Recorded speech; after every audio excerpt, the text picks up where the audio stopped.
Est-ce que vous m'entendez bien au dernier rang? Oui? Bon, parce que surtout s'il y a une difficulté d'audition, n'hésitez pas à lever la main et nous en faire part, parce que je suis désolée quand quelqu'un à la sortie me dit « Oh, j'ai pas pu tout suivre », ça m'ennuie beaucoup.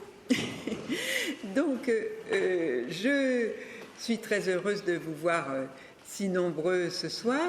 Et nous sommes vraiment ravis d'accueillir Nathalie Genet-Roufiac, qui est depuis longtemps spécialiste du groupe des exilés jacobites, et que peut-être certains d'entre vous ont entendu en 2004, je crois, oui, ici, et qui travaille depuis les années 87-90 d'abord pour sa thèse d'école des chartes, ensuite pour son doctorat d'histoire, et je vais la laisser vous expliquer tout ça beaucoup plus précisément que moi.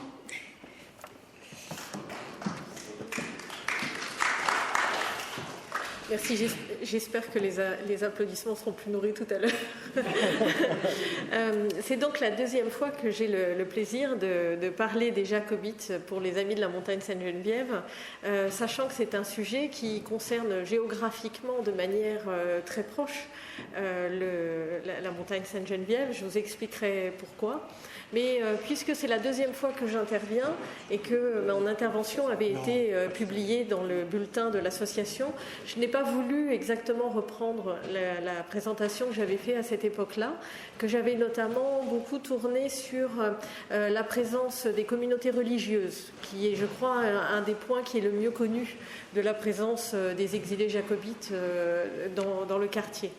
Ce que j'ai voulu faire, c'est rappeler qui étaient les Jacobites, donner le minimum qu'il y a à comprendre, puisque je crois que c'est une communauté qui reste très mal connue. Je crois que ça aurait été d'ailleurs assez amusant de demander qui sait exactement qui sont les Jacobites au début de cette conférence. Mais j'ai souhaité aussi, et donc la première partie de mon intervention sera cette mise en perspective de l'exil jacobite.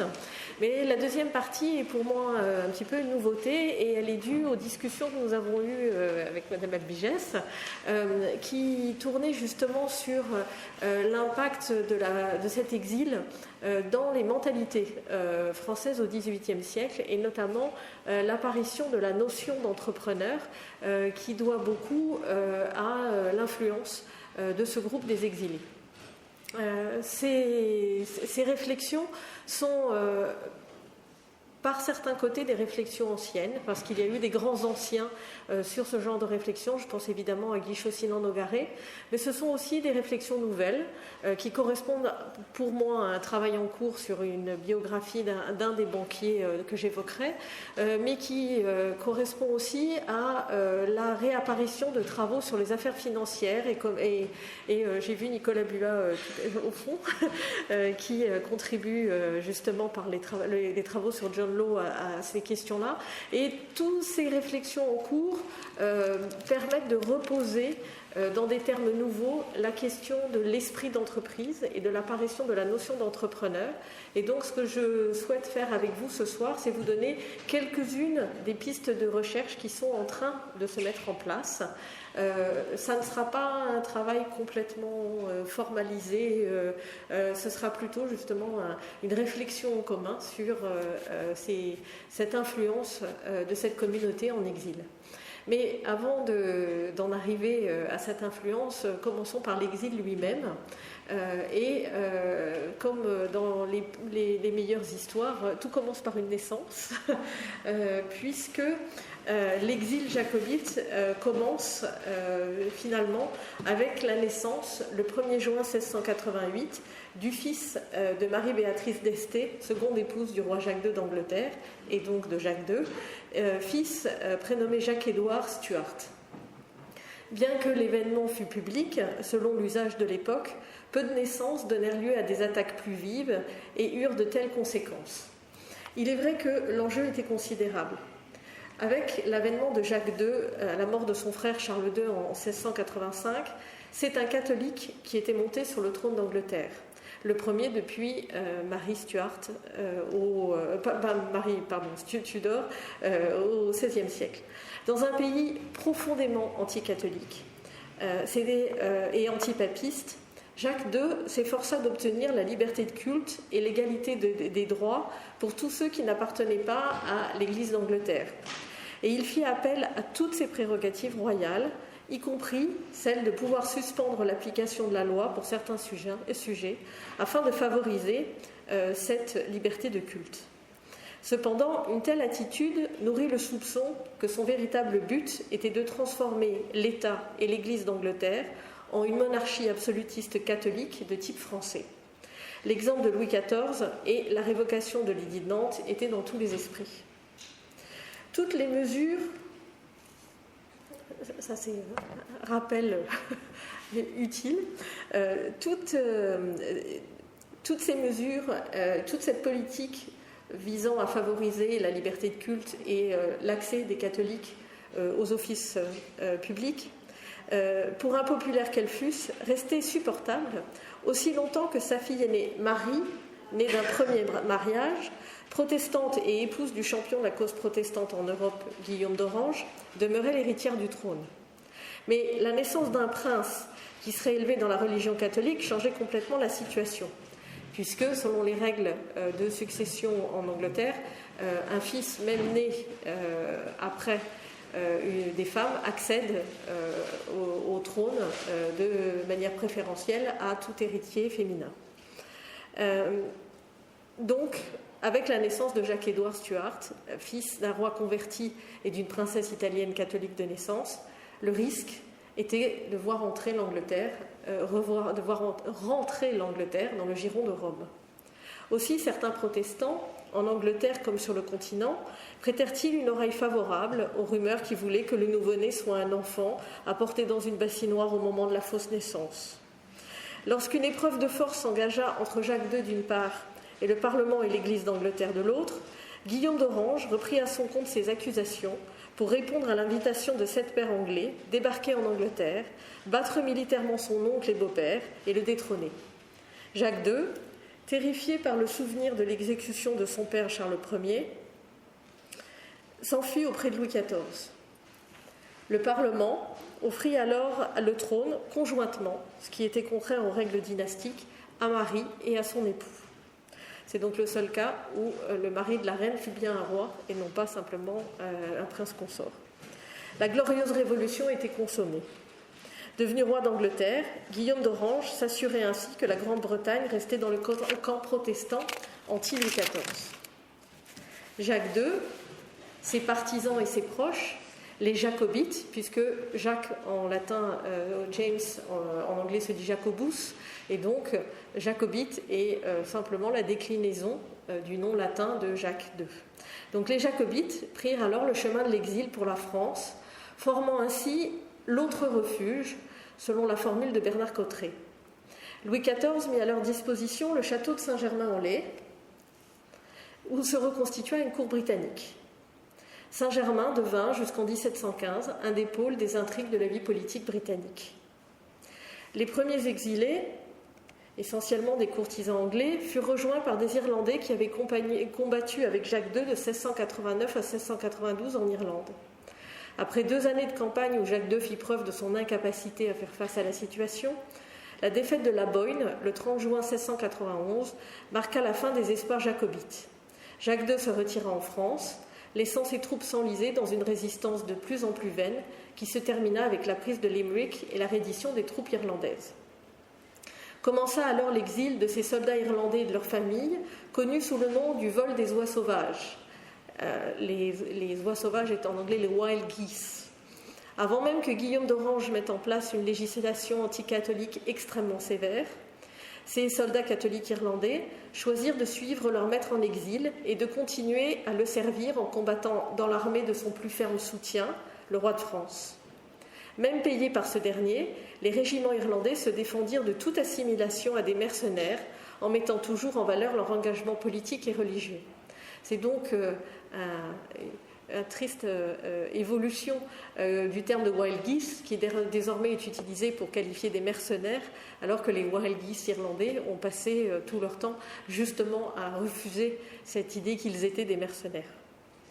Très rapidement, les troupes irlandaises furent dispersées entre les diverses armées de Louis XIV et Jacques II se retira à Saint-Germain, entouré de sa famille, le prince Jacques-Édouard et la princesse Louise-Marie.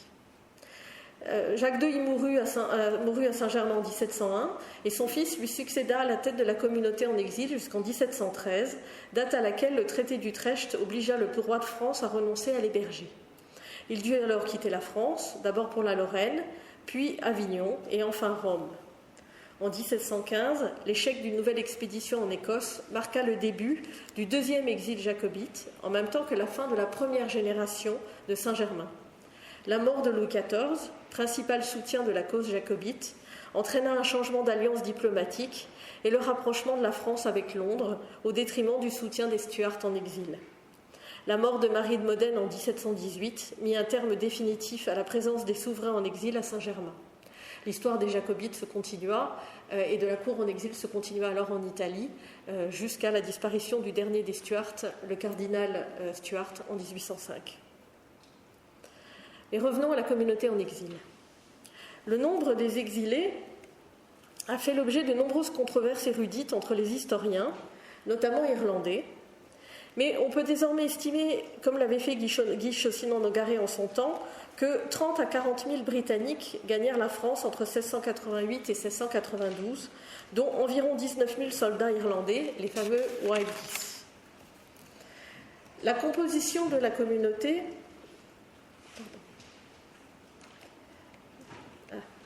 Nous avons eu un problème de PowerPoint pour commencer, et donc il me manque une diapo. C'est pas grave. La composition de la communauté des réfugiés se stabilisa dès 1692 autour de 60% d'Irlandais, 35% d'Anglais et 5% d'Écossais. Ce dernier groupe était néanmoins presque exclusivement composé de très hauts personnages, et son influence politique au sein de la cour en exil était inversement proportionnelle à sa taille. La distinction entre les trois groupes nationaux britanniques représentés à la cour et dans l'ensemble de la communauté en exil présentait un caractère fondamental, en particulier sur le plan culturel. Une divergence d'intérêts et un antagonisme profond opposaient les Anglais et chacun des membres des deux autres communautés. Les Irlandais, je cite, aiment les Français et sont les ennemis irréconciliables des Anglais, en sorte que si on leur lâchait la main, ils égorgeraient en peu de temps tous ceux qui sont ici, constatait le comte d'Avaux en Irlande. De fait, aucun mariage intercommunauté ne peut être relevé dans les archives parisiennes pour toute la première génération de l'exil avant 1715. Environ 40% des exilés étaient nobles, ce qui est considérable alors que la noblesse ne représentait que 1% de la population en France et encore moins en Angleterre. L'exil jacobite fut donc aristocratique, au contraire de celui des Huguenots, avec lequel il est souvent comparé. Même en prenant en compte que les noblesses déclarées des Irlandais furent parfois sujettes à caution. Le nombre des femmes oscillait autour de 42%. Globalement, l'exil jacobite semble donc avoir été aussi familial. Les femmes et les veuves d'exilés, notamment de soldats irlandais, sont très présentes dans les sources et d'archives, mais c'est non seulement en raison des préoccupations charitables suscitées par leur misère, mais c'est vraiment également en raison de leur nombre, au moins plus de 700 entre 1698 à 1701. À titre de comparaison, le pourcentage des femmes parmi les étrangers imposés dans la déclaration sur les étrangers de 1697 ne représente pas plus de 10%. Donc l'exil est aussi un exil très féminin. Naturellement, pour cette première génération d'exilés jacobites, leur souverain était le premier point d'ancrage de leur vie en France. La cour en exil à Saint-Germain-en-Laye était donc le centre de la communauté. Deux autres types d'institutions jouèrent un rôle essentiel, les régiments irlandais de l'armée de Louis XIV, que j'ai déjà mentionné, et les établissements religieux britanniques installés en France, et en particulier à Paris avant la Glorieuse Révolution. Paris et Saint-Germain-en-Laye se peuplèrent donc de jacobites. À Saint-Germain, la communauté s'organisa autour du Château Vieux, et de 1688 à 1715, les registres paroissiaux de l'église de Saint-Germain mentionnent 1250 baptêmes, 814 enterrements, 318 mariages jacobites. Pour l'année 1701 seulement, on relève dans les registres 156 actes religieux jacobites, soit plus de 3 par semaine. C'est donc dire l'importance de la présence des jacobites dans la vie de la ville. On peut même considérer que la proportion des jacobites était d'environ un tiers des habitants de Saint-Germain. Évidemment, à Paris, rien de comparable. En revanche, ce qui est très typique dans l'implantation des jacobites à Paris, c'est qu'il y a vraiment une géographie jacobite de l'installation à Paris, que l'on peut faire apparaître en reportant sur une carte tout le nombre de fois où une rue apparaît comme étant l'adresse d'un jacobite. Alors, j'explique, évidemment, à l'époque, il n'y a pas de numéro de rue, comme tout le monde le savait, et donc, ces petits triangles ne correspondent pas à une adresse précise, ils représentent une occurrence de la rue comme étant l'adresse d'un jacobite. Donc, plus vous avez de triangles rouges, plus j'ai trouvé mentionné une adresse, un jacobite habitant à cette adresse, ou dans cette rue.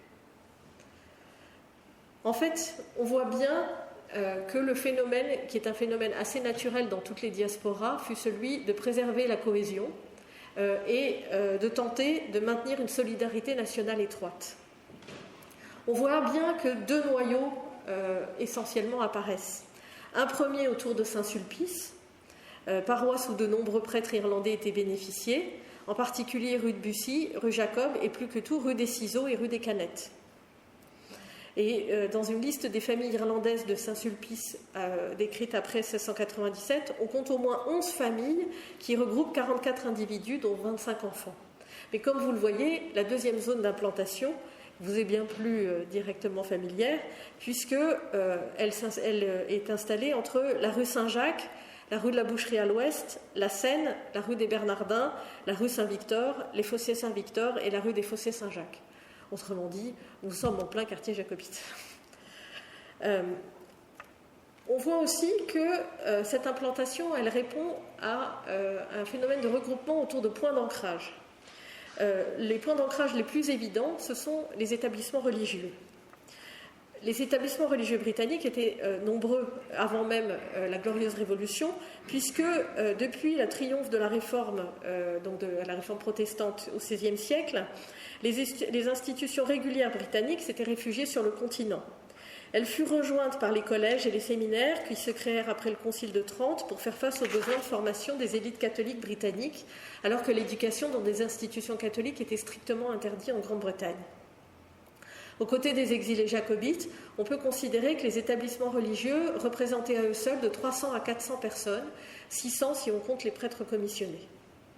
Donc ces établissements étaient vraiment un point d'ancrage de la présence britannique. Et comme vous le voyez, à l'exception des Blue Nuns, c'est-à-dire les franciscaines de l'Immaculée Conception, qu'on avait surnommées les nonnes bleues du fait de la couleur de leur habit, ces institutions étaient toutes installées de manière très proche les unes des autres.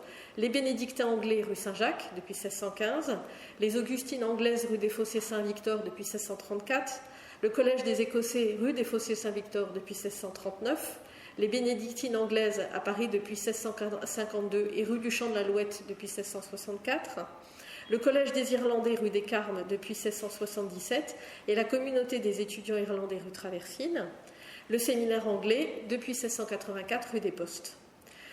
Enfin, pour finir, la vision des établissements religieux jacobites ou proches des jacobites, il faudrait rajouter la visitation de Chaillot, qui avait des liens étroits avec la reine Marie de Modène, mais qui n'appartenait pas vraiment à la mouvance jacobite de manière globale. Ces liens étaient souvent étroits, puisque beaucoup des exilés avaient été élevés dans ces établissements. Et comme le groupe des catholiques en Angleterre représentait une toute petite partie de la population, à peu près 1% de la population, les liens familiaux entre les membres des communautés religieuses et les membres de la cour catholique en exil étaient évidemment extrêmement étroits. Et rapidement, la communauté jacobite en exil prit l'habitude, de nouveau, d'utiliser ces maisons pour l'éducation des filles, mais aussi pour pour les veuves pour prendre pension et finir leur vie dans ces établissements.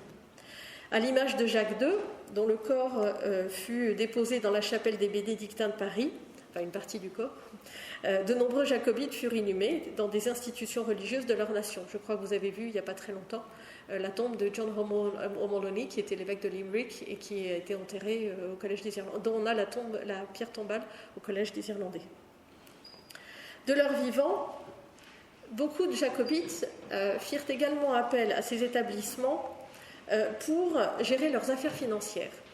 Et on commence à s'approcher de la préoccupation qui sera la nôtre dans la deuxième partie de ma présentation, puisque une grande partie des préoccupations des jacobites fut d'assurer la sécurité matérielle et de leurs biens, et notamment s'assurer la possibilité de percevoir leurs pensions, les remboursements ou les arrérages de rente, l'usage étant de donner procuration devant des autorités locales.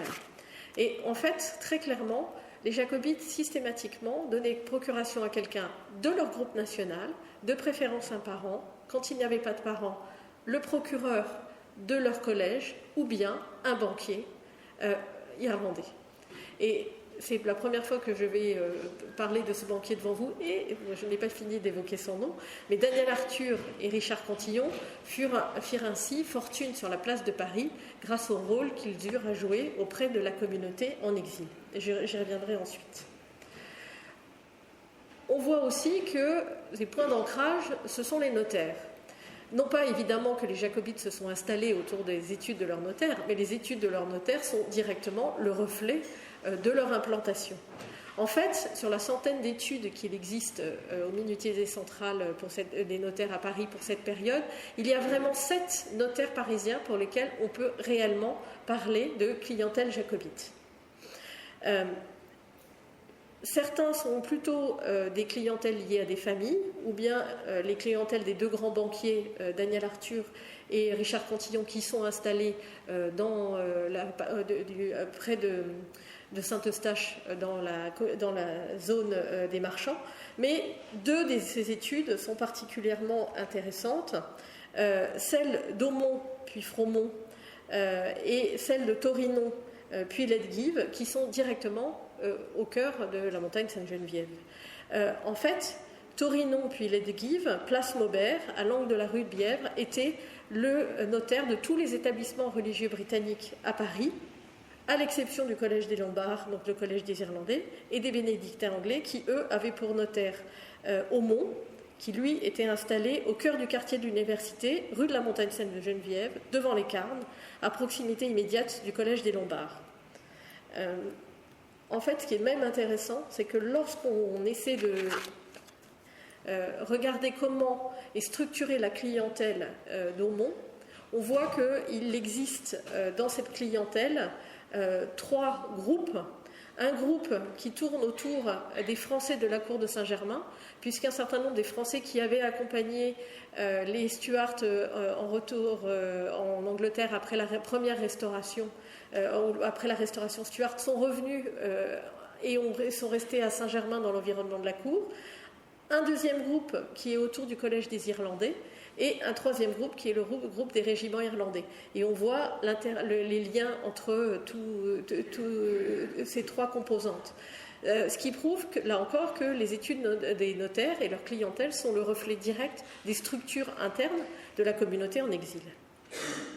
Le groupe des Français était certes implanté à Saint-Germain, mais celui qu'il...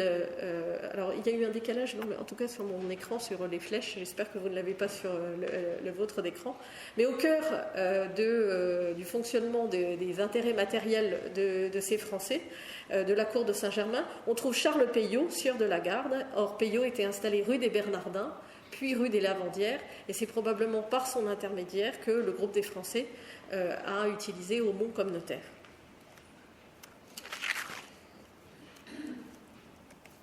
Pour comprendre quelles étaient les conditions de vie de ces jacobites à Paris, il est important de comprendre que c'est avant tout leur statut juridique d'étranger qui déterminait leurs conditions de vie.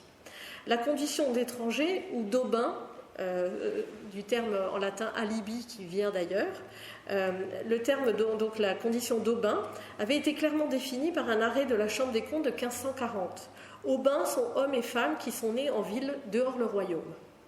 Ainsi, c'était le lieu de naissance et lui seul qui déterminait la condition d'étranger selon le ius solis. La condition civile des étrangers subissait la double influence de la coutume, qui était en général assez sévère, et surtout de l'héritage du droit romain, qui distinguait le droit des gens du droit naturel, qui lui devait être attaché à tout être humain.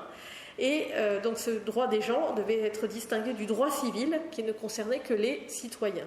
Donc un étranger ne pouvait bénéficier que du droit naturel.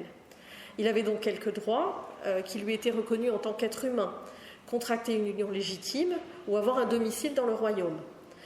Il pouvait passer toute forme de contrat sans être même soumis à la coutume du lieu. Le droit de propriété lui était reconnu et il pouvait ester en justice tant au civil qu'au criminel. Mais leur condition d'étranger était marquée par de nombreuses interdictions et incapacités. Ils ne possédaient pas de parenté civile. En fait, tous les actes juridiques relevant de la parenté leur étaient interdits, ce qui veut dire qu'ils ne pouvaient pas succéder à leurs parents, ils ne pouvaient pas adopter et ils ne pouvaient pas léguer leurs biens. Ce qui, évidemment, pour assurer les conditions matérielles de leur présence en France dans la très longue durée, posait un problème essentiel. Il n'y avait que deux moyens d'échapper à ce statut, et surtout à l'application du droit d'aubaine, qui fait que lorsqu'un étranger décédé en France, l'ensemble de ses biens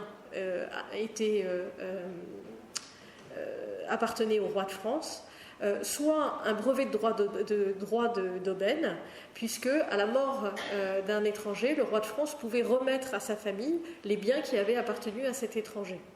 C'était systématiquement le cas pour les jacobites, mais ça n'a jamais été systématiquement accordé aux jacobites, mais ça n'était pas une mesure générale. Il a fallu qu'à chaque fois, ils sollicitent le roi. La seule manière d'y échapper de manière certaine, c'était la naturalisation. Et donc, on voit sur l'ensemble de la période, entre 1689 et 1715, plus de 500 Anglais, Écossais, Irlandais demandaient leur naturalisation française. Et on voit que leur demande de naturalisation correspond au reflux des espoirs jacobites. On voit que les Anglais, qui sont très marqués par la question politique, demandent leur naturalisation, surtout après la mort de Jacques II, et donc le sentiment que Jacques-Édouard, j'ose à peine dire Jacques III, mais Jacques-Édouard est alors mineur et les espoirs jacobites au plan politique semblent très faibles.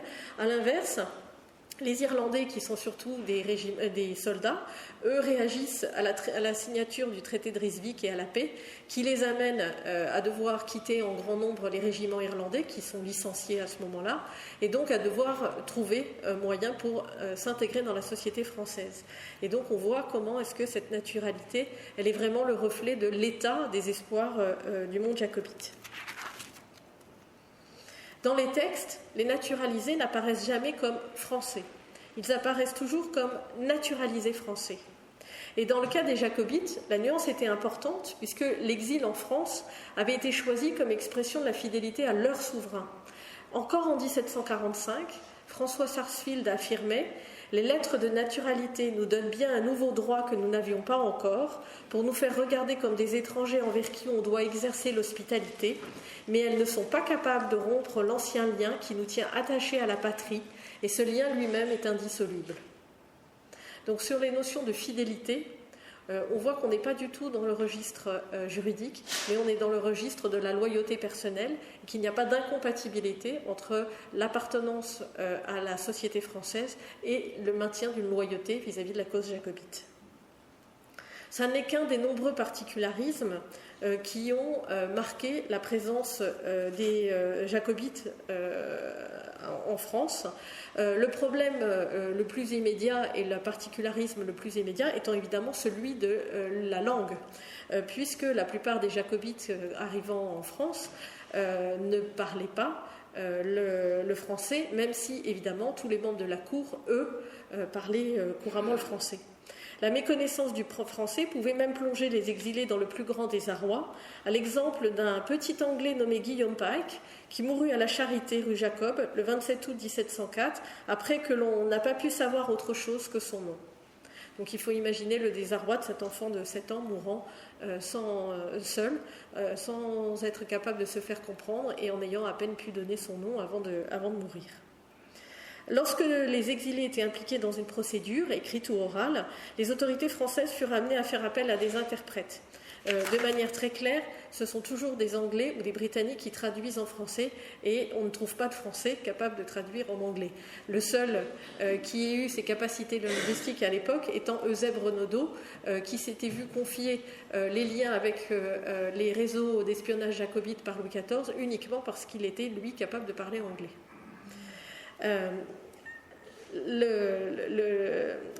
Je vais passer un peu plus rapidement.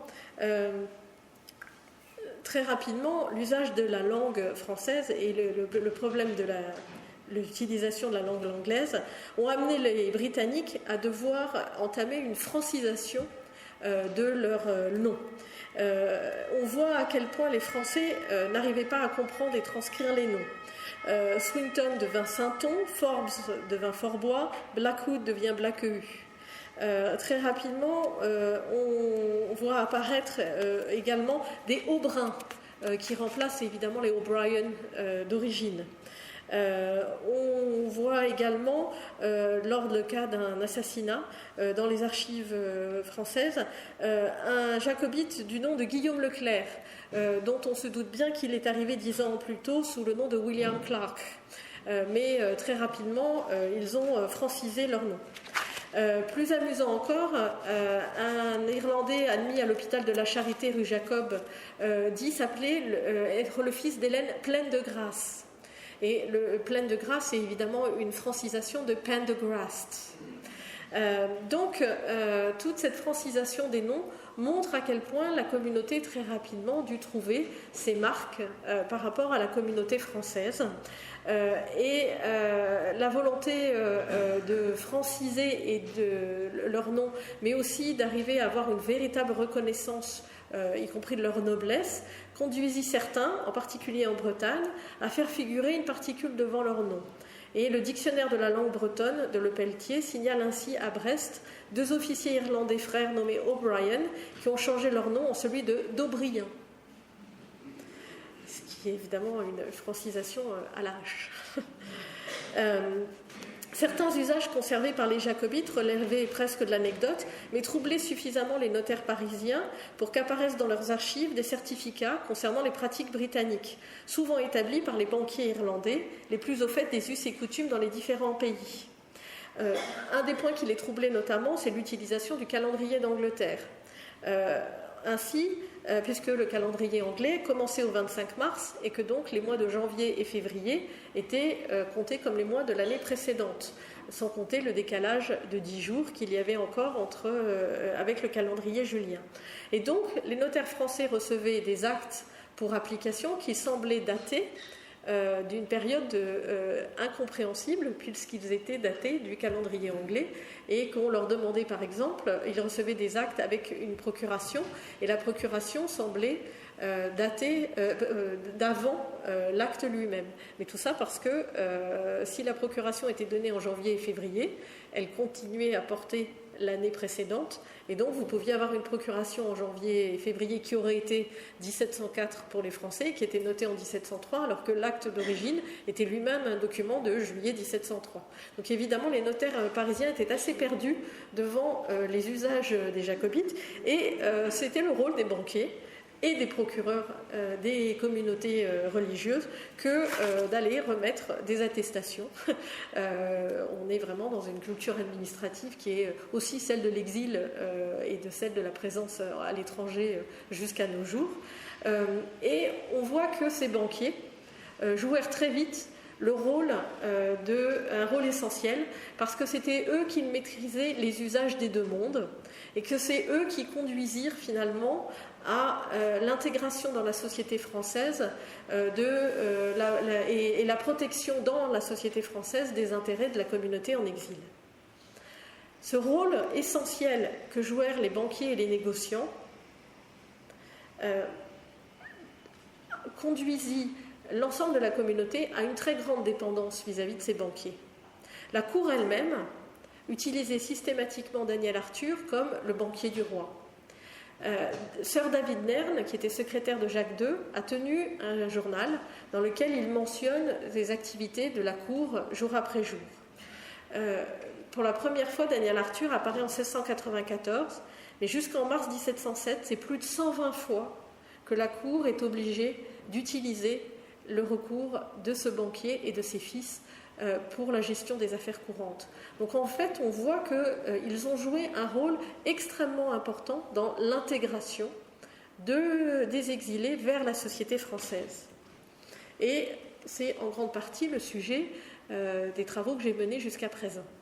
Mais ce qui apparaît maintenant, et qui est le point que je voudrais développer maintenant, c'est qu'ils ont donc amené la société française vers les jacobites, mais ils ont aussi amené vers la société française un certain nombre de valeurs, d'expériences, de réseaux, qui étaient ceux de la communauté jacobite et de la communauté britannique sur le continent. Et c'est cette deuxième partie que je vais maintenant développer avec vous, qui est comment est-ce que cette présence que l'on pourrait imaginer comme étant une gestion de la difficulté de l'exil, une gestion du risque, une gestion du mal-être, a aussi été un élément extrêmement moteur, y compris pour la société française. Et ça, c'est un point qu'on est en train de redécouvrir. Il y a eu des travaux précurseurs, notamment ceux de Guy Chaussinon-Nogaret, et il est le premier qui a montré l'importance de la diaspora jacobite en matière commerciale. Mais sur les questions financières, c'est maintenant que les travaux en cours, et je vais vous en citer un certain nombre, commencent à montrer comment la révolution financière qui a eu lieu en Angleterre dans les années 1690 a finalement été transposée en partie vers la société française grâce à l'influence de cette communauté qui est finalement une communauté entre les deux mondes. Pour ça, il convient d'abord de souligner la vivacité des réseaux économiques britanniques en France et sur tout le continent, et en particulier l'importance des réseaux irlandais. Il faut donc là replacer l'exil jacobite dans un contexte large, qui est d'abord celui c'est un des projets portés par l'Université d'Irlande qui s'appelle Irish in Europe, donc les Irlandais en Europe, mais qui pose aussi l'exil jacobite comme étant un élément global entre Paris et l'ensemble de la présence en France. En fait, à Paris même, ce sont les hommes de la région de Limerick que l'on va trouver. Daniel Arthur et ses 3 fils, son cousin le chevalier Richard Cantillon, son petit-neveu qui porte le même nom, et tout un ensemble d'employés, tous originaires de ce que les historiens des diasporas appellent maintenant la petite nation. Ce que nous, on appellerait peut-être plus facilement le fait de vivre entre pays. C'est-à-dire qu'on ne vit pas qu'entre Irlandais, on vit entre Irlandais de la même région. On vit entre pays. Et cette notion de pays, les historiens sont en train de la redécouvrir en appelant ça la petite nation. Ça fait plus élégant que dire c'était mon pays. Mais je pense que l'idée c'est ça derrière. Et en fait on voit qu'il y a deux éléments très importants, l'importance de cette petite nation et puis le fait que chaque groupe est en fait une petite nébuleuse familiale qui se protège en même temps qu'elle est intégrée dans l'ensemble de la communauté. Elle se protège tellement bien que l'historien Antoine Murphy a parlé de ce petit groupe autour de Daniel Arthur et de Richard Cantillon comme étant une mafia du Kerry au milieu du Paris du XVIIIe siècle. À côté de Paris, ce sont surtout les ports qui sont les lieux de présence et les lieux d'action, évidemment, d'activité des marchands et des négociants irlandais. Depuis Calais et Dunkerque jusqu'à Bayonne, en passant par tous les ports de l'Ouest que les marchands irlandais occupent, où les marchands irlandais sont présents, en général depuis le début du XVIIe siècle. Mais l'exil jacobite va donner un élan et un caractère nouveau à ce phénomène. En effet, après 1690 et même après 1697, Ceux qui étaient d'abord venus s'installer à Paris et Saint-Germain, mais qui n'ont pas réussi à s'intégrer dans la communauté française, les membres des régiments irlandais qui ont été licenciés, ont cherché refuge auprès des communautés marchandes irlandaises implantées dans l'Ouest. Et donc, on a 2 vagues d'implantation vers l'Ouest et on a un lien très fort entre la communauté installée à Paris et Saint-Germain et la communauté dans les ports. Donc, il ne faut absolument pas voir une opposition entre eux, c'est plutôt un ensemble. Et dans chacun de ces ports, on avait à la fois des Britanniques et des Irlandais affiliés à ce port, c'est-à-dire des gens qui essentiellement commerçaient depuis l'Irlande, mais avaient comme point d'attache un port précis. Mais on avait ensuite des permanents qui étaient véritablement installés dans le port, soit des permanents installés avant la Glorieuse Révolution, mais aussi les nouveaux permanents, c'est-à-dire vraiment les jacobites, ou plutôt les exilés jacobites, puisque inutile de vous dire que la communauté marchande, même implantée avant, a œuvré en faveur de la cause jacobite. Mais certains ne sont venus s'installer à cause de l'exil jacobite. Je ne donnerai qu'un exemple, c'est celui de Terence MacDermot, qui était Lord Maire de Dublin de 1689 à 1690, qui avait été anobli par Jacques II à Dublin pendant la guerre d'Irlande, mais qui, après la défaite en Irlande, a dû venir se réfugier à Nantes, et c'est à Nantes qu'il passe la fin de son existence. La vitalité des réseaux de marchands britanniques et leur atout par le réseau de correspondants qu'ils représentent sont bien connus et ils sont très redoutés par les négociants français. Je vais aller assez rapidement sur cette partie-là pour simplement n'évoquer que les plus gros centres d'activité commerciale. Dunkerque est un cas particulier. Ce n'est pas un des plus gros ports français, mais la communauté irlandaise et la communauté jacobite y est très implantée, notamment parce que lorsque Louis XIV prend possession de la ville en 1662, il accorde la naturalité aux étrangers qui viennent s'y installer.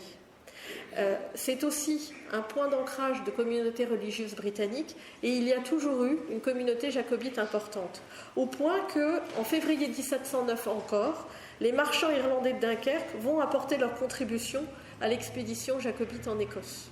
Donc il y a vraiment une implication très forte de la communauté de Dunkerque, notamment autour de la famille des Carroll, Lord Carroll étant le secrétaire de Marie de Modène à Saint-Germain. À Rouen, ce sont les Hackett et les MacDermot qui sont présents. Ils sont l'un et l'autre apparentés aux familles des Lord Maires de Dublin précédemment. Brest est un cas à part parce que c'est un port d'activité militaire, surtout marqué par la guerre de course. À Saint-Malo, on sait que les interprètes jurés du port sont rapidement en conflit avec la communauté en exil, justement pour le maintien du monopole de l'interprétariat.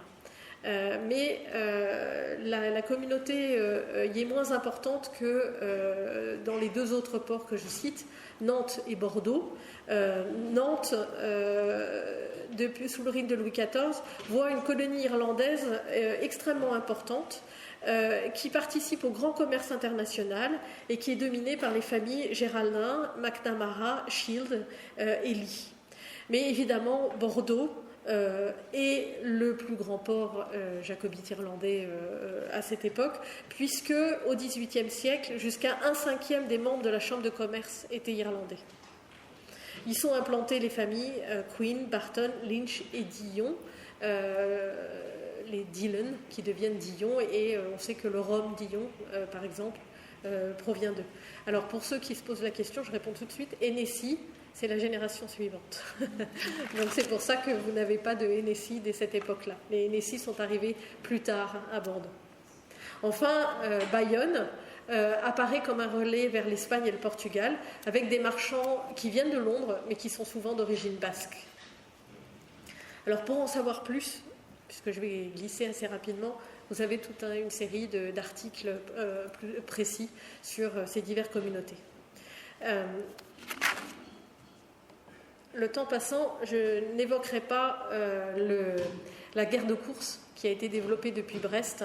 Je dirais simplement, pour faire rapidement, que très rapidement, les Irlandais ont développé un véritable harcèlement économique permanent de l'Angleterre par le biais de la guerre de course, et que dès 1692, Jacques II à Saint-Germain se dote d'une administration avec 2 receveurs généraux du 10e des prises, l'un qui suit Brest et l'autre toute la Bretagne, l'un qui suit Brest et la Bretagne et l'autre la Picardie et la Normandie. Et déjà en 1692, il y a 9 navires armés en course pour servir la cause jacobite face à l'Angleterre. Et en 1693, cette gestion est reprise en main par le secrétaire d'État à la Marine, mais à l'époque, il y a déjà 13 navires de course jacobites en train de mener une guerre économique contre l'Angleterre. Donc cette guerre économique, elle est un des enjeux très clairement identifiés par les réseaux irlandais jacobites à l'époque. Très vite, les marchands et les banquiers apparaissent comme une force de frappe économique que la cour en exil peut utiliser, mais avec laquelle elle doit également composer. Ce fut le cas pendant la guerre d'Irlande, et notamment par le biais du marchand irlandais nommé Daniel Arthur, qui à l'époque a entre les mains le numéraire de l'Irlande et auprès de qui les autorités françaises sont obligées de faire appel pour pouvoir doter leurs troupes de numéraires, puisque l'Irlande souffre d'une manière chronique d'un manque de numéraires. En récompense de ses services, Jacques II le fait chevalier en 1690. En même temps que Terence McDermott, que j'ai déjà cité, le Lord Maire de Dublin, mais aussi de plusieurs autres marchands irlandais. C'est là que je voulais en venir en disant que ce qui est intéressant, c'est que cet anoblissement n'est pas simplement lié à un moment particulier de la guerre d'Irlande, c'est une marque de la reconnaissance que de manière globale, la couronne anglaise a toujours donné aux commerçants, aux marchands, aux négociants, et qui est une caractéristique du monde britannique, et qui évidemment est totalement à opposer au mépris plus ou moins affiché dont sont victimes les Français impliqués dans le commerce. Les Français sont d'ailleurs eux-mêmes sont d'ailleurs très conscients de ce traitement d'exception dont bénéficient les marchands et les négociants en Angleterre, puisque en 1701, M. Le Pelletier, député de la ville de Paris, écrit dans un état du commerce en général, je vous cite, « La cour d'Angleterre a aussi une attention toute particulière à faire paraître de temps en temps l'estime qu'elle fait du commerce et la considération qu'elle en a, en donnant des titres d'honneur aux négociants, de mérite et de distinction, ce qui relève autant le cœur des Anglais et les encourage à continuer le commerce, que les Français sont atténués et abattus par le mépris presque général qu'on fait en France du négoce et des négociants. » Donc, ce rapport différent au commerce, y compris le fait que les plus grandes familles aristocratiques ont pu être partie prenante dans les grandes entreprises commerciales britanniques du XVIIe et du XVIIIe siècle, a été un des facteurs culturels que la communauté en exil a pu emmener. Et c'est ainsi que cette faveur a contribué en partie à l'apparition de la notion d'entrepreneur. Au plan commercial, la connaissance, l'intervention et l'entreprise privée dans le domaine maritime a été un des apports les plus riches et les plus justement reconnus de la cause jacobite à la France au cours du XVIIIe siècle. En fait, dans cette période de tension entre ce que Daniel Roche appelle le royaume paysan et le royaume marchand, on voit que la place des étrangers dans le commerce contribue beaucoup à l'intérêt nouveau des élites éclairées en France et au développement de l'esprit d'entreprise et au cosmopolitisme. Je cite Daniel Roche qui dit « Ce n'est plus le commerce rigide que concevait le mercantilisme, commerce de captation et de crispation sur les positions acquises, mais c'est un commerce fondé sur l'échange et sur le concours des étrangers dans l'État et entre les villes. » Guy Chaussy-Nogaret, le premier, a souligné l'importance novatrice à l'échelle européenne de la diaspora jacobite. Je cite Guy Chaussy-Nogaret. Les jacobites ont joué dans le développement du capitalisme commercial le rôle dévolu à toutes les minorités dispersées, marranes du Portugal ou huguenots français.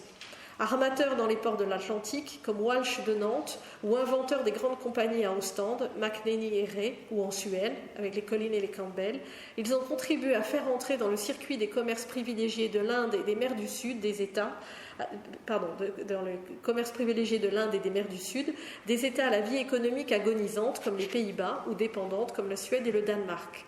Les réseaux internationaux de la diaspora se sont mis en place très tôt, dès la fin du XVIIe siècle, soit le long des côtes occidentales de l'Europe et sur la Baltique, soit sur des lieux privilégiés du refuge jacobite, les monarchies catholiques et les pays scandinaves. Une soixantaine de raisons sociales, dont certains comptèrent parmi les plus grandes entreprises du XVIIIe siècle, s'étagèrent ainsi de Göteborg à Cadix, en passant par Elseneur, Ostende, Dunkerque, Nantes et Bordeaux. De grandes compagnies destinées à combattre le monopole de Londres et d'Amsterdam apparurent ainsi en France, aux Pays-Bas, en Suède et en Prusse, souvent à l'initiative et toujours avec le concours des réfugiés anglo-irlandais. Les noms de Lowe, McNamee et Campbell témoignent de cette arborescence spontanée sous l'influence économique. Alors, pour savoir plus, les travaux de Guichot Sinogaré sont évidemment un des éléments essentiels. Mais ce qui est aussi intéressant, c'est que ce que nous sommes en train de découvrir maintenant, dans les travaux en cours, c'est que ce n'est pas seulement les activités commerciales, mais ce sont bien les activités financières, d'une manière globale, qui sont couvertes, qui sont aussi novatrices. En fait, on voit que les grandes figures des négociants jacobites ne sont pas de simples marchands, mais c'est le terme de négociant, alors c'est à ce moment-là qui prend ce sens-là. On voit qu'ils glissent, par le biais du commerce de banque, ils glissent des activités de marchands et de commerce vers des activités financières qui sont des activités de banquiers. La première génération de l'exil jacobite, celle de Daniel Arthur et de Richard Cantillon, est la génération qui va amener l'expérience. La génération suivante est celle qui va amener la problématisation. Et cette nouvelle approche du commerce, basée sur un sens nouveau du calcul du risque, va trouver une application directe dans un certain nombre de domaines. Et un de ceux qui a été mis en avant récemment, c'est celui des loteries. Donc Marie-Laure Leger, en 2014, a effectivement montré que derrière l'œuvre charitable que représentaient les loteries étaient aussi un instrument financier novateur. En particulier parce qu'ils étaient basés sur un rapport au risque nouveau. Or, le grand homme du développement des loteries en France, c'est un jacobite du nom de John Glover, un Écossais, qui se définit lui-même comme le seul ingénieur d'Angleterre qui a suivi le feu roi Jacques de glorieuse mémoire et qui a été impliqué non seulement dans plusieurs loteries jacobites, mais qui a surtout rédigé en 1704 un ouvrage sur la nouvelle méthode d'exécution des loteries, dont le journal des savants rend compte en 1706. On voit à ce moment-là comment le rapport à l'argent a évolué et comment l'usage des loteries à des fins charitables a permis de dépasser les réticences morales que pouvaient provoquer les jeux d'argent et de hasard. Donc le fondement est moral et sauf dans la mesure où il s'agit d'œuvres charitables. Mais pour autant, on voit que derrière, le nouveau calcul, le nouveau rapport aux loteries repose sur le progrès des sciences mathématiques et l'évolution des formes de ces loteries en est la conséquence directe. Elle repose sur le principe qu'on appellera la blanque, c'est-à-dire un tirage unique composé d'un nombre indéterminé de numéros en fonction du nombre de billets vendus. Donc après autorisation royale, une loterie est annoncée, diffusée, et le receveur des billets est chargé de diffuser et d'enregistrer les billets. Et le tirage n'a lieu que lorsque la loterie est remplie, parfois 1 ou 2 ans après l'ouverture de la loterie. Donc, le rôle essentiel est joué par le loteur. C'est lui qui prend le risque. C'est lui qui joue le rôle de l'entrepreneur. Et la part qu'il reçoit dans l'opération est d'autant plus importante qu'il se montre adroit dans le calcul des risques et efficace dans la publicité qu'il assure de sa loterie. Marie-Laure Leger parle d'hommes versés dans les techniques financières qui savent se faire connaître des administrations royales et qui savent calculer les risques. Et ce qui est intéressant, c'est qu'au moins à 2 reprises, avant d'écrire son ouvrage théorique, c'est avec Daniel Arthur et ses fils, que Glover monte ses projets de loterie. Un premier projet de loterie à Orléans, et un deuxième dans lequel Daniel Arthur apporte à la fois le financement et la publicité. Et à partir de 1709, un deuxième projet qui est la loterie de Lorraine, qui se passe tellement mal que Glover s'enfuit en Espagne et le fils de Daniel Arthur Manock, est emprisonné.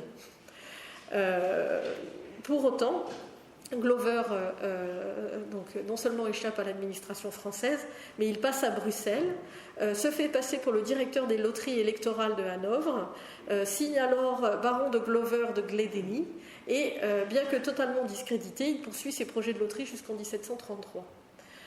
C'est pour ceux qui sont familiers de l'anglais, il y a un terme pour ça, c'est cheeky, c'est-à-dire culotté.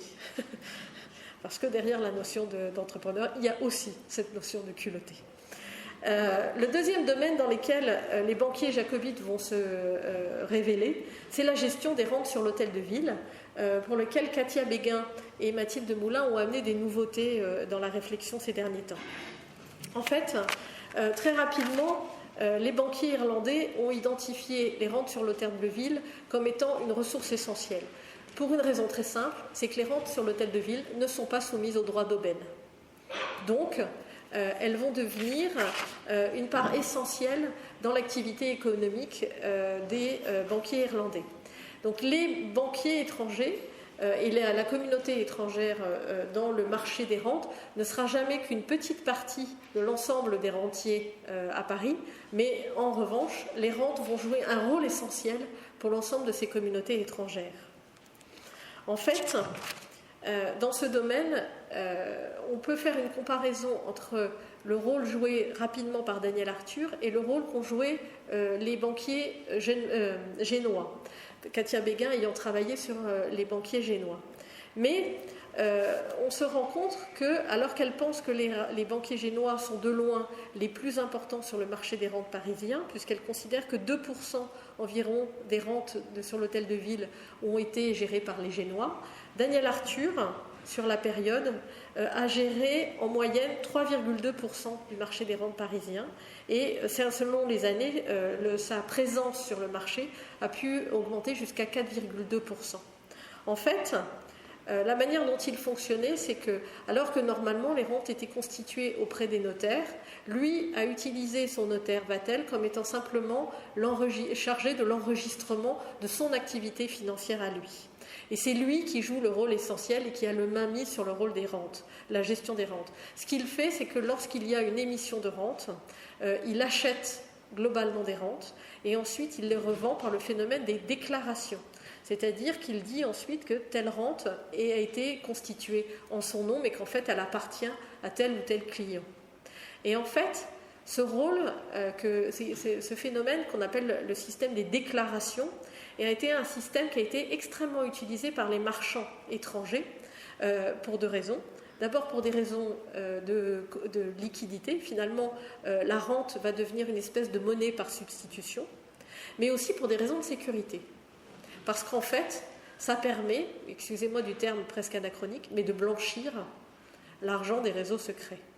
Et en fait, on voit que parmi l'ensemble des clients de Daniel Arthur, une grande partie sont des clients jacobites en Angleterre qui utilisent le système des rentes à Paris pour financer les établissements religieux en France ou pour blanchir l'argent des réseaux jacobites en Grande-Bretagne en les plaçant en France. Donc on a, sinon une activité spéculative très importante, on a déjà une totale maîtrise des réseaux clandestins de l'argent catholique et jacobite par le biais de ces marchands irlandais.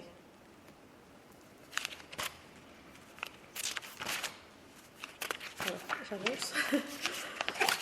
Néanmoins, on voit comment la génération des premiers entrepreneurs jacobites est une génération à droite, mais qui ne rentre pas dans la spéculation intellectuelle.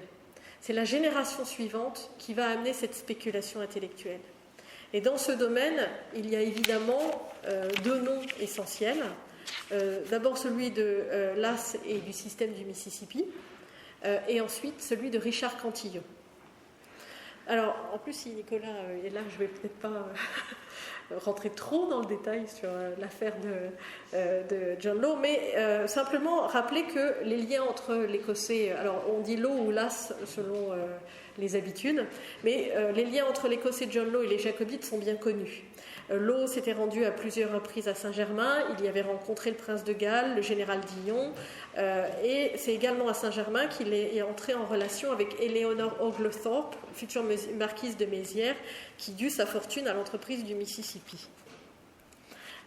Plus que l'entreprise du Mississippi et son échec, c'est sur les deuxièmes spéculations jacobites que je voudrais revenir.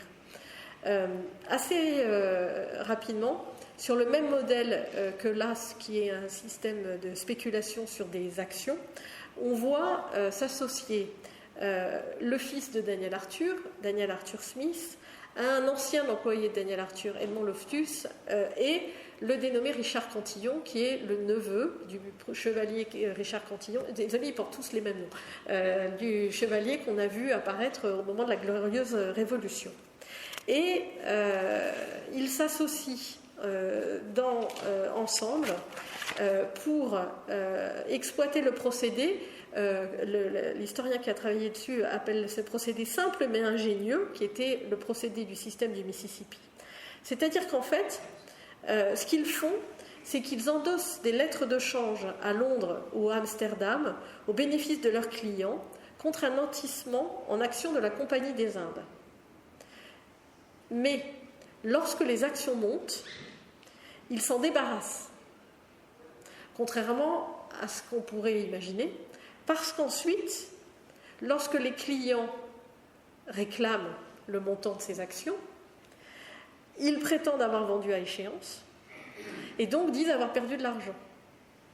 Donc en fait, ils avancent à leurs clients le fait qu'ils ont perdu de l'argent, qu'il faut que leurs clients leur payent, qu'ils n'ont pas été couverts de leurs avances et que c'est finalement le client qui devient débiteur, alors même que en fait, le banquier a réellement touché l'argent.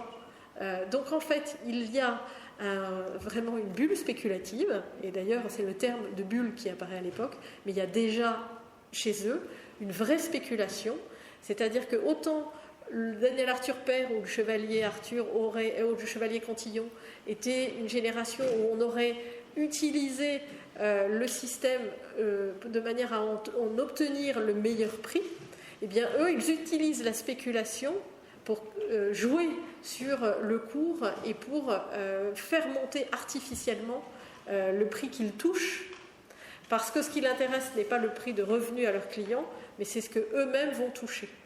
Et on est vraiment dans un phénomène de spéculation.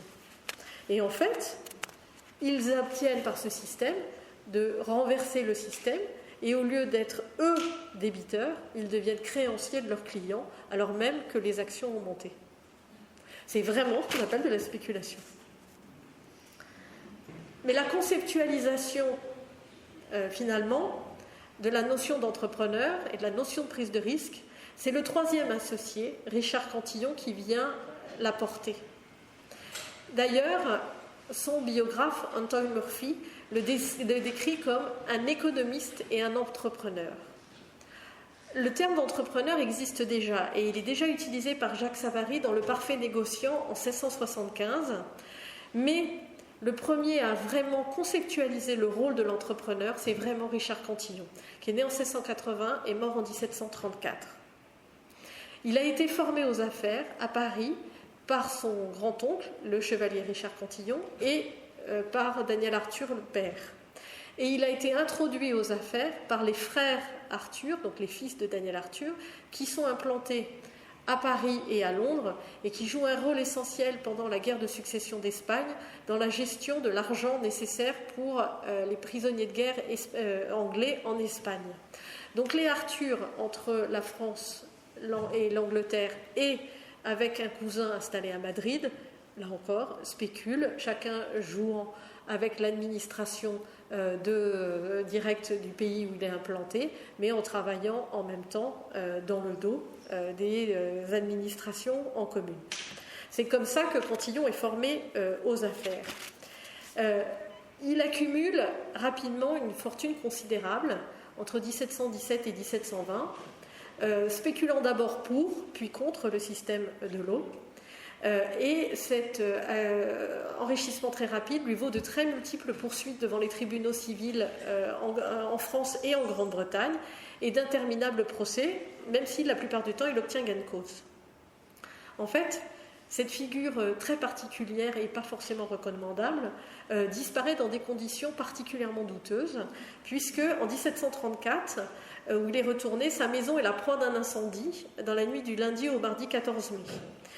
Les journaux de l'époque présentent tout de suite l'incendie comme étant un acte criminel et considèrent qu'il a dû être assassiné et que l'incendie a servi à dissimuler sa disparition.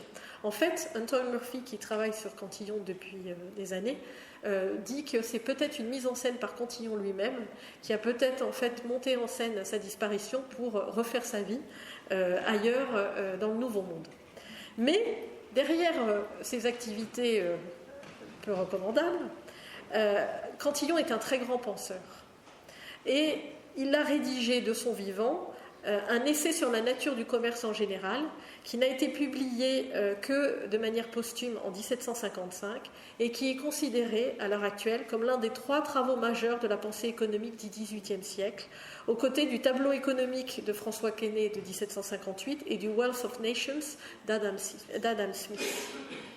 En fait, dans son essai sur la nature du commerce en général, Cantillon défend l'idée que seule la terre et le travail sont source de richesse. Et dans ce sens, il annonce les physiocrates. Mais pour lui, le moteur essentiel de l'activité économique, c'est l'entrepreneur.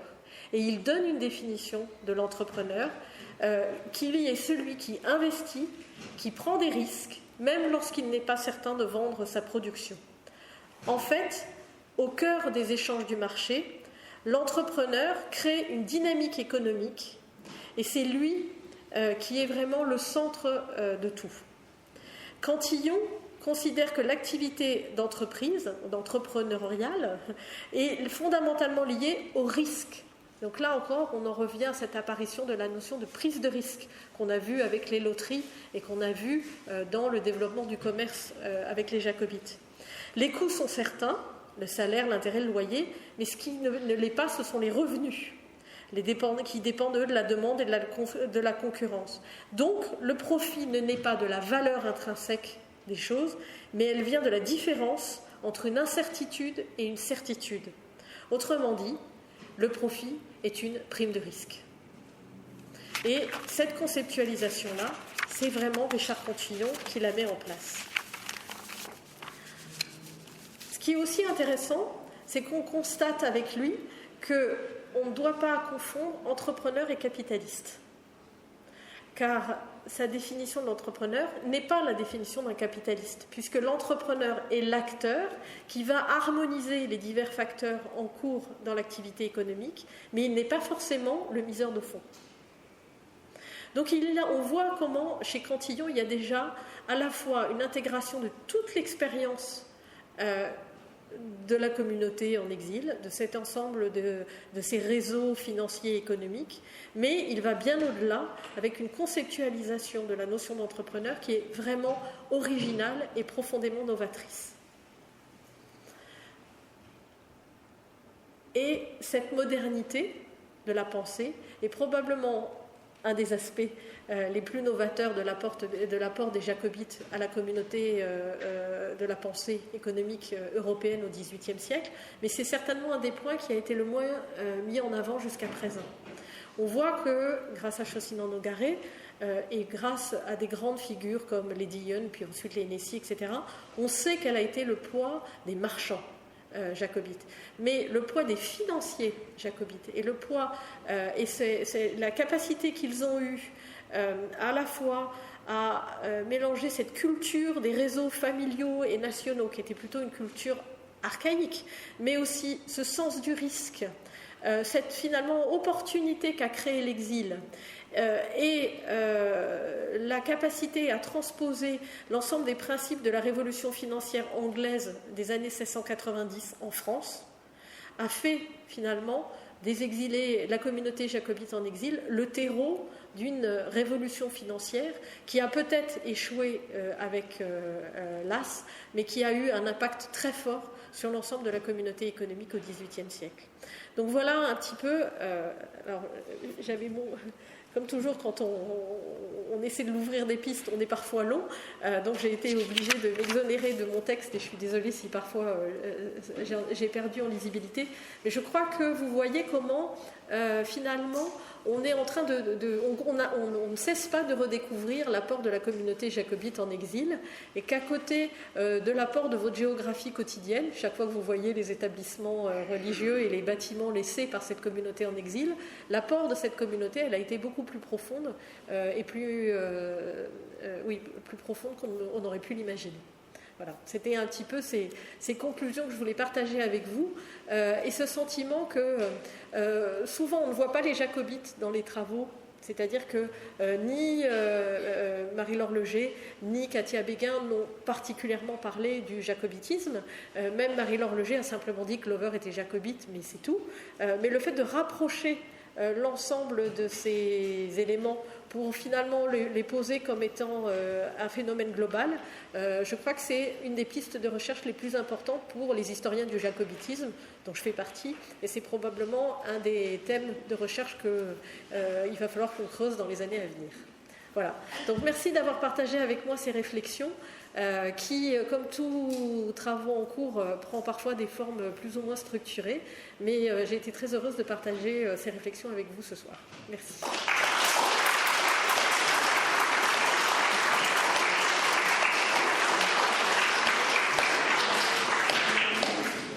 Et j'avais promis d'être longue, vous voyez que... Eh bien, merci beaucoup pour cet exposé absolument fascinant. Et je crois que nous allons prendre les premières questions, madame.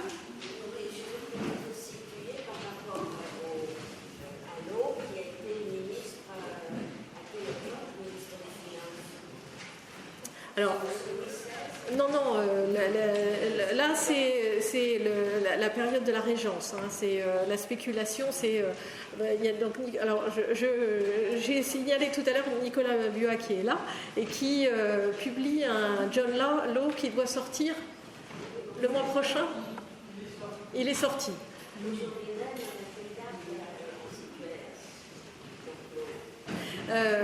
C'est sous la Régence. Sous la Régence. Et la compagnie du Mississippi, la spéculation autour de la compagnie du Mississippi, c'est 1720-1721. Madame ?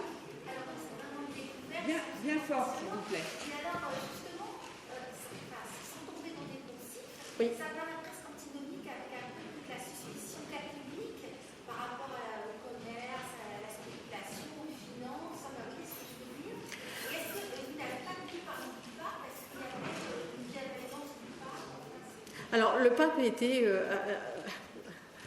Alors, c'est un sujet, le pape et les jacobites, c'est un sujet en soi. C'est-à-dire que le pape est évidemment le recours ultime de tous les catholiques jacobites. Pour autant, le pape avait notamment préalerté Jacques II du fait que sa politique pro-catholique allait finir par se retourner contre les catholiques d'Angleterre, ce en quoi il avait parfaitement raison.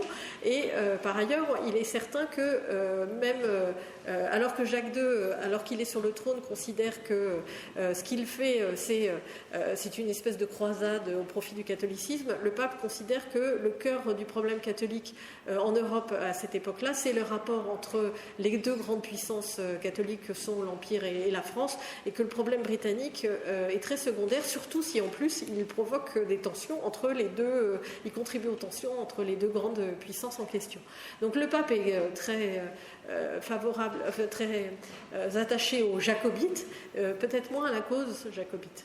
C'est d'ailleurs un des reproches reproche que la cour de Saint-Germain fait en permanence à la papauté, en ne comprenant pas pourquoi le pape n'est pas le premier à comprendre que l'exil n'est que une souffrance au profit de la cause catholique. En fait, c'est pas du tout comme ça que le voient les jacobites en Angleterre, puisque la plupart des jacobites en Angleterre sont protestants. Certes, les jacobites en exil sont eux surtout catholiques, mais les jacobites en Grande-Bretagne sont surtout eux des protestants, et ça n'est pas comme ça non plus que le voient les catholiques continentaux. Voilà. Sur le point de vue économique, vous avez raison, mais en fait, ça remet en cause beaucoup de choses, y compris l'image que l'on a du lien entre le capitalisme et le protestantisme. Parce qu'en fait, on voit bien que là, le lien, il n'est pas avec le protestantisme, il est avec le monde britannique. Et donc, en fait, ce qui est assez intéressant, c'est que ce que les jacobites ont amené, c'est que même les Irlandais qui sont catholiques vivent dans un monde protestant. Et donc, ils ont un rapport aux questions financières qui n'est pas le même. Et par ailleurs, ils ont, eux, intégré une dimension que n'ont pas forcément intégré les autres catholiques, c'est la dimension de la clandestinité, puisque le problème pour eux, c'est le financement clandestin.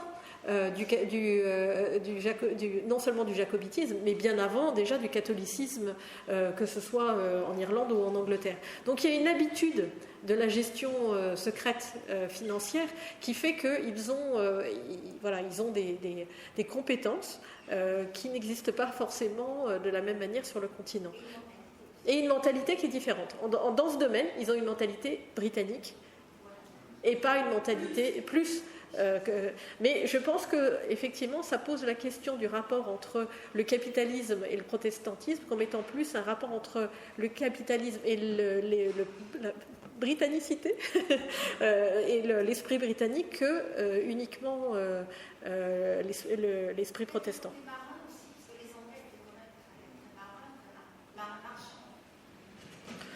Les Espagnols le sont autant et ils n'ont pas le même... mais en tout cas, on voit bien que c'est un problème culturel. Ça, c'est évident. Oui, pardon. Monsieur Baudouin ? Est-ce que tous ces événements qu'on retrouve à Paris, je dirais sans faire, c'est-à-dire que c'est des gens qui ont aussi leur domaine là-bas, et au fond, c'est des gens qui n'ont plus la rente ferrière, donc ils sont obligés de trouver une autre forme de rente, qui est la rente justement à l'entrepreneur, la rente financière ou la rente de l'émotion. Est-ce qu'il n'y a pas une explication aussi par cette coupure avec la rente terrienne que n'a pas évidemment la noblesse française ? Oui, et c'est d'autant plus évident qu'on voit par exemple qu'à la cour de Saint-Germain, certaines des familles ont réussi à maintenir un revenu provenant de Grande-Bretagne, notamment par les mêmes techniques qu'utilisaient les Huguenots. Le fait qu'il y ait un membre de la famille qui se convertit pour le bien du reste de la famille, ou le fait que toute la famille ne part pas en exil, et celui qui part pas, et puis avec des prête-noms, etc. Enfin, exactement les mêmes techniques que peuvent utiliser les Huguenots. Mais ce que l'on voit quand même, c'est que même si ce dont je parle là, c'est plus d'une intuition que d'un élément pour lequel je pourrais vous donner des éléments très structurés déjà, mais d'une manière assez évidente, les familles qui maintiennent un revenu avec la Grande-Bretagne réussissent moins que les familles qui ont tout perdu. Parce qu'à un moment donné, là, la prise de risque, eux, ils n'ont plus rien à perdre. Donc, à un moment donné, Et en fait, ce qui est assez étonnant, c'est que quand on voit, notamment chez les Irlandais, on va les retrouver à Saint-Domingue, on va les retrouver dans les Antilles, etc. Parce que, et on a des cas de nobliaux qui viennent du fin fond de l'Irlande et qui sortent, d'une certaine manière, la glorieuse révolution et la défaite en Irlande, seraient restés des nobliaux du fin fond d'Irlande et qui deviennent des grands entrepreneurs qui s'installent à Saint-Domingue, qui s'installent dans toute l'Europe. Et d'une certaine manière, on ne peut pas évidemment dire que l'exil a été une chance, mais eux ont su saisir la chance qui pouvait naître de l'exil. C'est la différence. Alors que les familles plus installées ont eu plus de difficultés à utiliser cette opportunité-là. C'est l'époque de la City, en fait. La City existe de manière un peu plus ancienne. en tant que telle. La City en tant que telle, la communauté des marchands, elle existe déjà dès la restauration Stuart, elle commence à se mettre en place. Et la Banque d'Angleterre, elle est beaucoup plus ancienne puisque, sauf erreur de ma part, la Banque d'Angleterre, le premier système de la Stock of Exchange, c'est 1674, et la Banque d'Angleterre, ça doit être 1694. Donc en fait, mais on voit qu'en Angleterre, il y a une révolution financière qui est une révolution dans les années 1690. Et donc la révolution financière, elle est beaucoup plus tôt en Angleterre qu'en France, ça c'est certain. Mais un des points que je n'ai pas mis en avant, et je le dis juste aussi, c'est que lorsque je dis que la prise en compte des grandes entreprises commerciales, elle est faite par les grands aristocrates, c'est jusqu'au plus haut niveau, puisque Charles II et Jacques II ont aussi été impliqués dans des grandes entreprises commerciales, la Compagnie des aventuriers d'Afrique, etc. On n'imagine pas Louis XIV finançant directement... Pardon ? Les ? Oui, tout à fait, mais en France, mais ce n'est pas du tout le cas en Angleterre. Et donc justement, en fait, on a des très grands entrepreneurs et on voit que, et dans la communauté des courtisans anglais ou irlandais, à la cour de Charles II par exemple, on a des grands entrepreneurs économiques. Et en fait, mais pour autant, et c'est le paradoxe, parce que pour autant, la propriété foncière reste bien la base de toute la puissance en Angleterre. Ça ne change pas. Mais à côté de l'assise que donne la propriété foncière, il y a malgré tout une capacité à développer des entreprises économiques. Donc elles ne sont pas, en Angleterre, antinomiques. Elles sont complémentaires.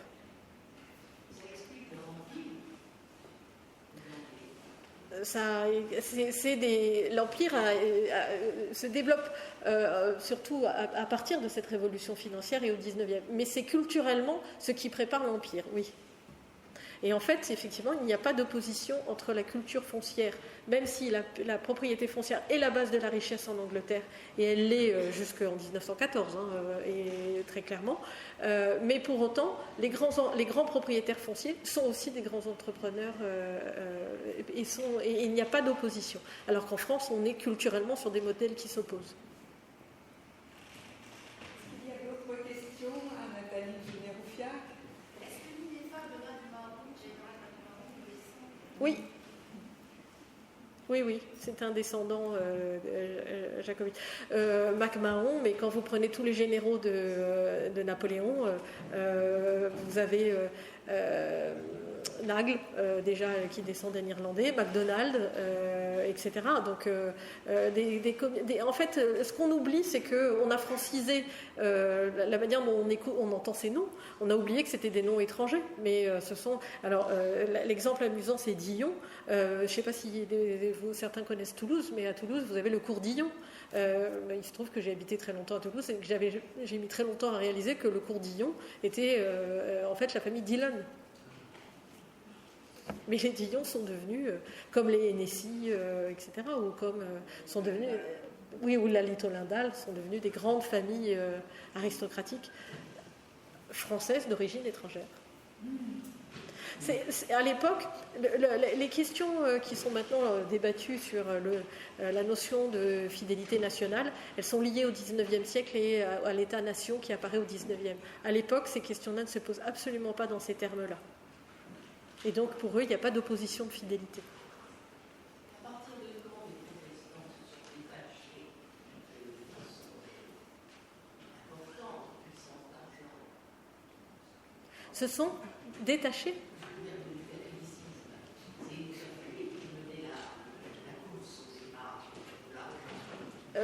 Les jacobites ne font que mener la même course que les protestants mènent déjà en Angleterre depuis un certain temps.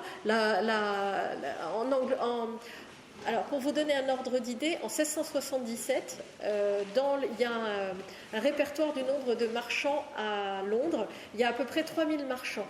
Sur les 3000 marchands, vous devez avoir 30 catholiques.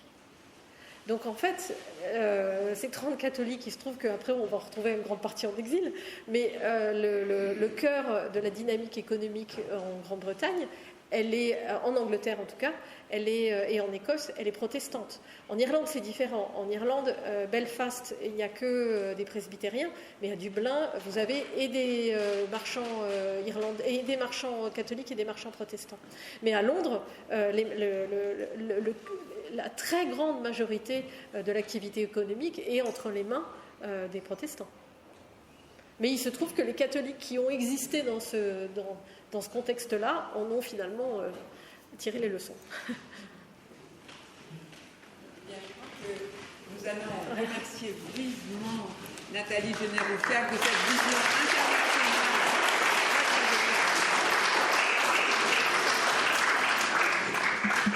Merci. Il a fallu que je fasse des raccourcis.